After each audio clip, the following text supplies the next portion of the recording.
हरि ओम। ओम नमः शिवाय।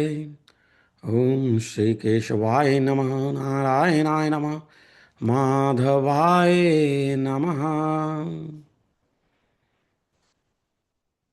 तो प्रायः हम अंग्रेजी में गॉड शब्द का प्रयोग करते हैं और भारतीय परंपराओं में हम ईश्वर, भगवान, प्रभु,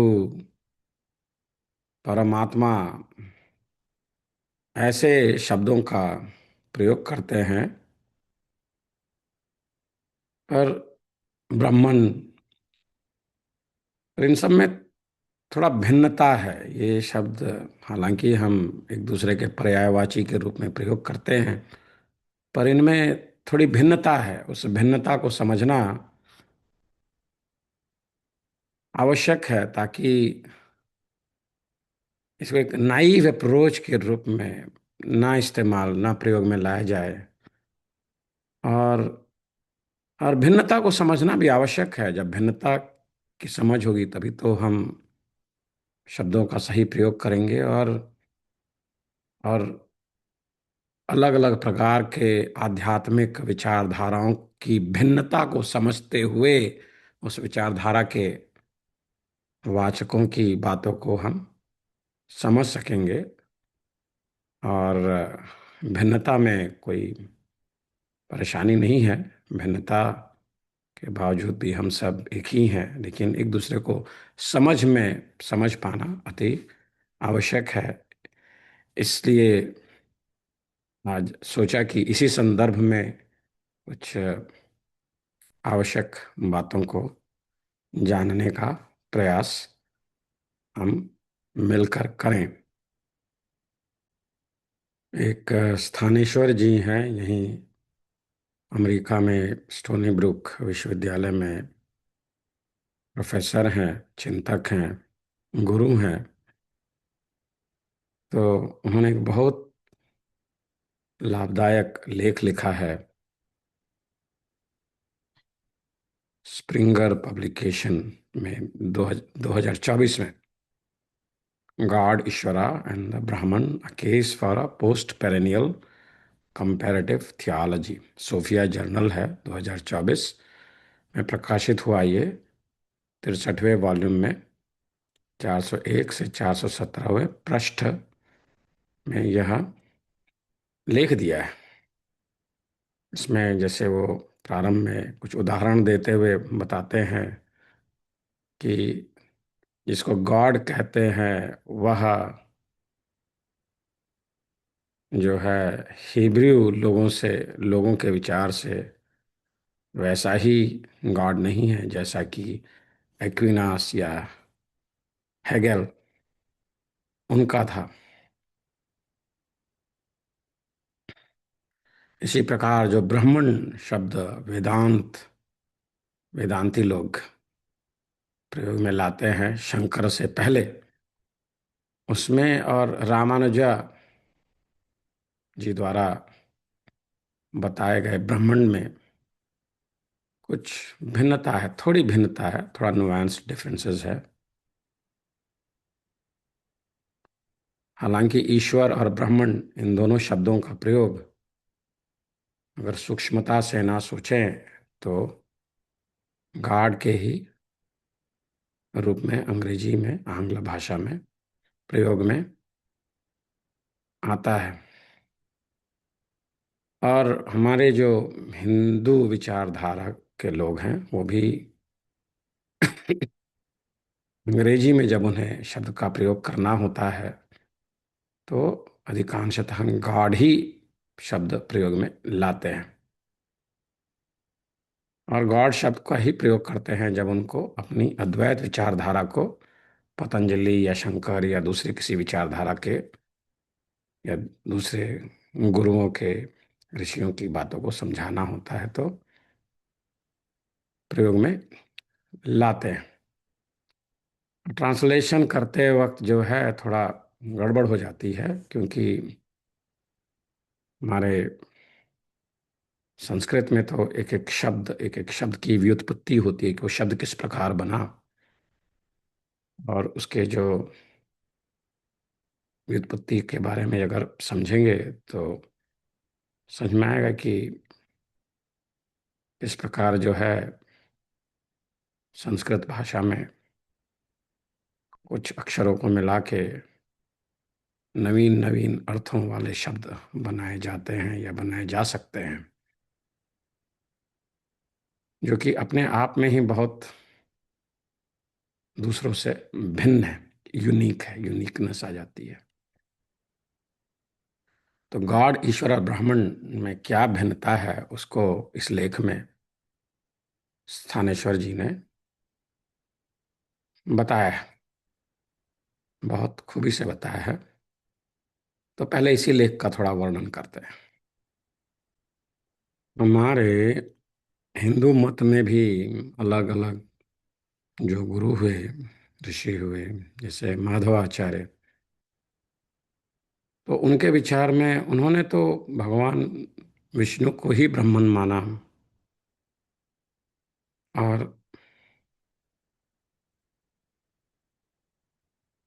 ब्रह्मन और ईश्वर के बीच में भिन्नता को उन्होंने नहीं माना, जैसा कि अद्वैती मानते थे। और साथ ही उन्होंने ब्रह्मन को 8 फंक्शंस दिए, बताया उनके 8 फंक्शंस के बारे में, उनके 8 जो मुख्यतः जो कार्य हैं उनके विषय में बताया कि creation, sustenance, dissolution, subduing, realisation, ignorance, bondage and liberation. ये माधवाचार्य जी के विचार हैं।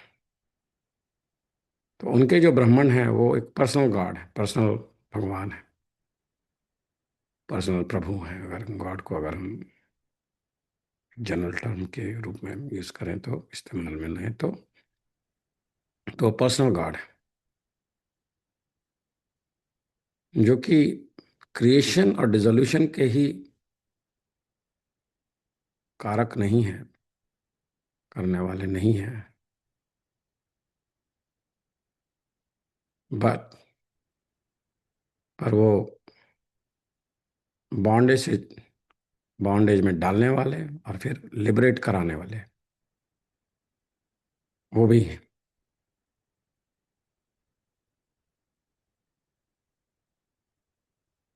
परंतु जो योग सूत्र में पतंजलि ऋषि आते हैं तो उन्होंने ईश्वर को एक क्रिएटर के रूप में नहीं माना,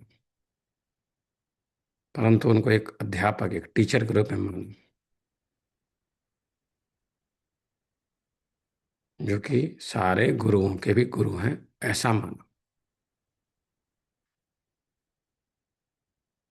तो उनके मत के अनुसार ईश्वर को ऑमनीपोटेंट न मान के ऑमनीसिएंट मानो। तो इस प्रकार जो है थोड़ी बहुत भिन्नता जो है अलग अलग विचारों में देखने को पाई गई है।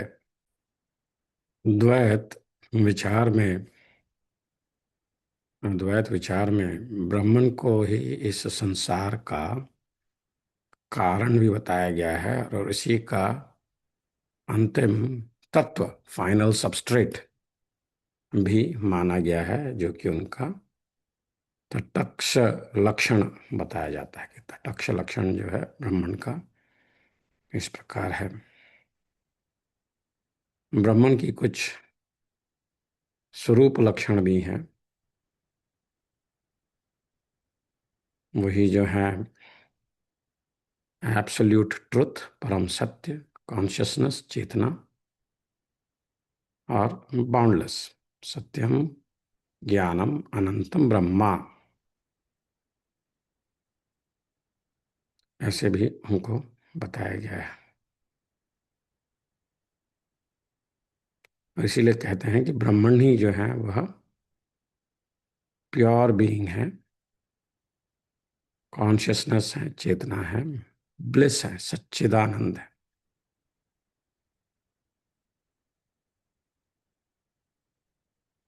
ऐसे जो वेदांती लोग हैं, वेदांती समाज है, वह ब्राह्मण के विषय में विचार करता है। तो यहाँ आगे और अधिक विस्तार में नहीं जाऊंगा, पर मुख्यतः यही बताना चाहता हूँ कि इन शब्दों के उपयोग में भिन्नता है, अंग्रेजी के संदर्भ में ही नहीं है, अपितु हमारे हिंदी और संस्कृत में भी हमारे ऋषियों और मुतों के बीच में कुछ सूक्ष्म दृष्टि से अगर देखा जाए तो कुछ कुछ भिन्नता है। उस भिन्नता को समझना आवश्यक है ताकि हम इन शब्दों को सही प्रकार से समझें और इन शब्दों के माध्यम से जो परमात्मा है, प्रभु हैं, भगवान है, उनकी बात को भी हम समझें। कहते हैं वेद में कि एकम सत्यम विप्राह बहुधा वदन्ति, सत्य एक ही है, उसको ज्ञानी लोग भिन्न भिन्न प्रकार से समझने का प्रयत्न करते हैं। तो यह मेरा मत है कि आज हम सारे मतों को पढ़ें, समाज में हमारे आने वाली पीढ़ी को पढ़ें और उनको तार्किक योग्यता, तर्क करने की योग्यता मिले, जिससे कि वे आज के जमाने के हमारे शंकराचार्य बने, माधवाचार्य बने, महान उसी प्रकार के दूसरे गुरु बने, ऋषि बने, जो कि हमारी संस्कृति